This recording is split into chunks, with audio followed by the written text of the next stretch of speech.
বন্যা কবলিত এলাকার অনেক মা বোন, অনেক ভাইয়েরা আমাদের কাছে একটি মাসআলা জানতে চেয়েছেন। সেটা হচ্ছে তারা তাদের ওযু এবং গোসলের ক্ষেত্রে অনেক সময় সাধারণ পানি পান না। চতুর্পাশে পানি আছে, বন্যার পানি। কিন্তু স্বাভাবিক যে পানি, নলকূপের পানি অথবা তাদের যে মোটরের পানি, সেটা নেই। এই মুহূর্তে তারা তাদের পবিত্রতা অর্জনের ক্ষেত্রে সেই বন্যা কবলিত অঞ্চলে সে পানিগুলো ব্যবহার করতে পারবেন কিনা? এক্ষেত্রে শরিয়ার নির্দেশনা হচ্ছে আমরা কিছু মূলনীতি মনে রাখা আমাদের জন্য জরুরি। ১ নাম্বার হচ্ছে পানিতে ৩ টি গুণ থাকে।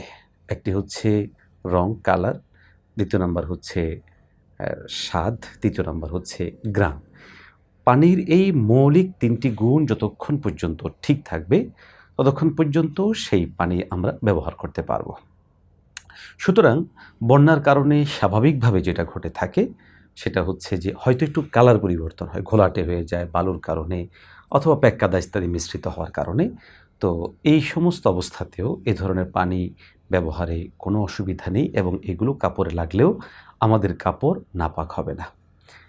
দ্বিতীয়ত হচ্ছে অনেক ক্ষেত্রে এরকম হয় যে বন্যার এলাকার একেক অঞ্চল একেক রকম হয়ে থাকে। কখনো, কখনো যদি এমন হয় যে কোনো একটা জায়গায় যেখানে হয়তো খুব নাপাকি ছিল, যেগুলোর কারণে পানিতে মিশ্রিত হয়েছে, সেখানে কালারও নষ্ট হয়ে গেছে, ঘ্রাণ অ্যা ভিন্ন রকম হয়ে গেছে অথবা স্বাদ ভিন্ন রকম হয়েছে। এক কথায় পানির যদি গুণাগুণ নষ্ট হয়, তাহলে সেক্ষেত্রে সেই পানি দ্বারা পবিত্রতা অর্জন করা যাবে না। সাধারণত বন্যা কবলিত অঞ্চলগুলোতে যেটা হয়ে থাকে, যেহেতু প্রচুর পানি থাকে আর পানিটা প্রবাহমান থাকে, যার জন্য খুব কম জায়গাতেই এ ধরনের পরিবেশ তৈরি হওয়ার সুযোগ থাকে।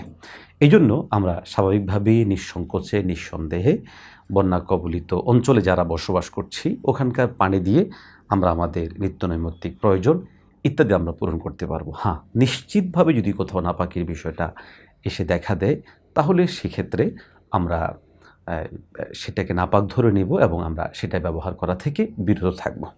এক্ষেত্রে বিকল্প হিসাবে বিশেষত যদি এমন হয় যে ওই পানি ব্যবহার মারাত্মক কোনো ক্ষতির কারণ হবে, তাই এমন করে নিবে। তো অতএব আমরা আশা করব যে আমাদের যে সমস্ত ভাই বোনরা বন্যা কবলিত অঞ্চলে আছেন, আপনাদের পানির স্বাভাবিক পরিস্থিতিতে আপনারা সেই পানিগুলো দিয়ে অজু গোসল করতে পারেন, কোনো অসুবিধা নেই।